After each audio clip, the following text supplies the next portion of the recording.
안녕하세요. 퍼퓸머 맥파이입니다. 오늘 영상도 공방을 준비하시는 분들에게 좀 도움이 될 만한 영상을 만들려고 합니다. 우선 많은 분들이 공방을 하실 때 위치 선정에 대해서도 많이 고민들 하실 거예요. 당연히 모두가 원하는 공방의 위치는 다 비슷합니다. 번화가 1층. 그런데 번화가 1층이라는 게 꼭 장점만 있지는 않아요. 당연히 높은 임대료와 보증금이 들어갈 게 뻔하고요. 대부분의 번화가 1층짜리들은 이미 다른 업종으로 운영을 하고 있는 상태에서 권리금을 받고 판매하려는 경향이 많습니다. 초기 비용도 많이 들어갈 뿐더러 가장 궁극적인 문제로는 주차가 불가능할 확률이 굉장히 높아요. 대신에 번화가 1층 자리 같은 경우는 이 공방뿐만 아니라 다양한 데이트거리, 할 거리가 있기 때문에 공방을 선택할 확률이 많이 높아진다는 장점이 있습니다. 그래서 앞서 영상에서 말씀드린 것처럼 타겟팅을 어떻게 할 거냐에 따라서 번화가 1층짜리가 좋을지 아니면 또 다른 곳이 좋을지가 나눠지는 형태가 된다고 보시면 되는데요. 그래서 이런 부분은 준비하시는 분들이 목표를 정확히 잡고 진행하시면서 선택을 하셔야 될 부분입니다. 그래서 이런 이외에 공방을 진행할 때 좀 필수적으로 알아야 되는 이야기들을 몇 개 드려볼 건데, 오늘 이야기 드릴 거는 바로 이 공병입니다. 일반적으로 공병은 이렇게 두 가지 타입으로 나뉜다고 보시면 돼요. 첫 번째는 스크류, 그 다음은 클램핑 타입이라고 합니다.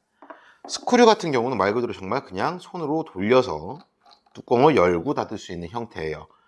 굉장히 결합도 쉽고 별도의 장비가 필요하지 않습니다.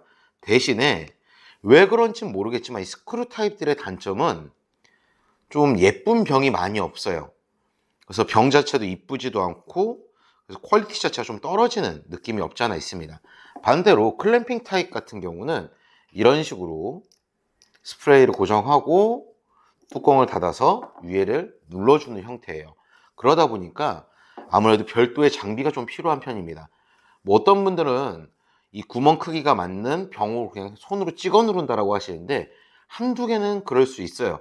하지만 여러 개 하다 보면 굉장히 힘듭니다. 그리고 이 위에 눌러주는 뚜껑 부분을 눌러주는 병 자체가 유리로 되어 있는 경우에는 깨지면서 다치는 일도 발생하게 돼요. 실제로 저도 다쳐봤었고요. 그래서 많이 사용하시는 게 바로 프레스기라고 해서 이런 식으로 눌러주는 형태의 프레스기를 사용하게 됩니다. 그런데 이 향수 프레스기를 검색을 하게 되면은 굉장히 비싸요. 2, 30만 원부터 뭐 비싼 건 4, 50만 원도 하는데, 지금 제 앞에 보이는 거는 그냥 가죽 프레스기라고 보시면 됩니다. 실제 작동 원리는 똑같아요. 어차피 압력을 균일하게 내려주는 역할을 하는 거기 때문에 크게 용도상 차이는 없습니다. 그런데 가격은 훨씬 저렴한 4만 원에서 6만 원대예요. 그래서 만약 이 프레스기가 필요한 클램핑 타입을 사용하시는 분들은 이런 가죽용 압력 프레스기를 사용하시는 걸 훨씬 추천드립니다. 금액 자체가 원체 차이가 많기 때문에 훨씬 다양한 향료를 구매하는 데 더 큰 도움이 될 거예요. 그리고 실제 기능적으로도 큰 차이가 없기 때문에 이걸 추천드리겠고, 만약에라도 단체 클래스를 진행하시는 분들이라면 저는 이 스크류 타입의 병을 압도적으로 추천드립니다. 여러 명을 일일이 이렇게 눌러서 진행하는 건 굉장히 시간도 오래 걸리고요. 굉장히 지루한 과정이 될 거예요. 제가 지루한 건 상관이 없습니다. 대신 단체 클래스로 오신 분들이 일일이 기다려야 되고, 또 이 무거운 프레스기를 들고 다녀야 되는 단점이 생깁니다. 그래서 단체 클래스를 하시는 분들에게는 스크류 타입이 훨씬 더 좋은 선택이 될 거예요. 그냥 돌려서 닫기만 하면 되니까요. 대신에 어떤 병을 선택하더라도 이 스티커 같은 경우는 많이 신경을 쓰시는 게 좋을 거예요. 흔하디 흔한 공산품의 스티커를 쓰시는 것보다는 본인의 브랜드, 즉 공방 명칭이 보이거나 혹은 자체 브랜드가 목표로 되어 있는 분들에겐 그 브랜드 명이 들어있는 스티커를 사용하는 게 훨씬 좋을 겁니다. 그래서 어떻게 하면 좀 더 퀄리티를 높일 수 있느냐를 고민을 해보시는 것도 좋은 방향성인데, 저 같은 경우는 일반적인 스티커보다 이러한 가죽 각인을 진행을 합니다. 레이저 각인기도 한 대당 잘해봤자 10만 원 정도밖에 하지 않아요. 그래서 이 가죽을 구해서 길이를 재단을 하고 레이저 각인을 합니다. 물론 시간은 더 많이 들어요. 그래서 저 역시도 단체 클래스에서는 레이저 각인을 사용하지 못하지만 일반 공방 손님들에게는 이러한 가죽 각인으로 인해서 좀 더 제품의 퀄리티를 높이는 방법을 사용하고 있습니다. 그리고 향수 브랜드를 고민하시는 분들 중에 이런 세세한 이 퀄리티를 고민하실 때 제일 골치 아픈 것 중 하나가 바로 뚜껑일 거예요. 저는 이러한 나무 뚜껑을 사용합니다.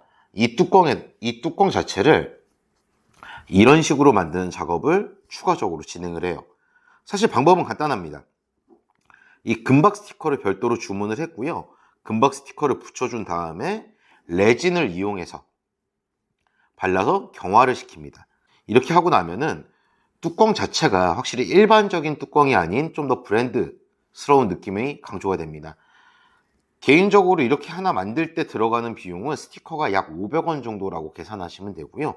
레진 같은 경우는 뭐 2~30원 정도면 충분히 바르고도 남습니다. 그리고 경화 같은 경우는 별도의 경화기가 있는 게 아니라 여성분들 네일아트 하실 때 사용하시는 아주 조그만한 휴대용 경화기들이 있습니다. 뭐 비용도 2~3천 원 정도면 충분해요. 어차피 한 번에 여러 개 작업을 하는 걸 목표로 하시는 것보다는 공방을 운영하실 땐 소량을 어떻게 좀 더 퀄리티 있게 만드냐를 중점으로 보셔야 되기 때문에 저렴한 장비부터 시작하시다가 공방 손님이 정말 많아지고 또 이 퀄리티를 내가 하나 둘씩 하기에는 너무 시간적 여유가 없다. 그럴 때 큰 장비를 교체하시는 게 좋은 방법입니다. 대신에 이렇게 만들다 보면 불량도 굉장히 많은 편이에요. 스티커가 삐뚤어진다거나 스티커가 떨어진다거나 혹은 레진을 했더니 레진이 옆에 흘러서 모양이 안 좋게 나온다거나 되게 여러 가지 변수가 생기게 됩니다.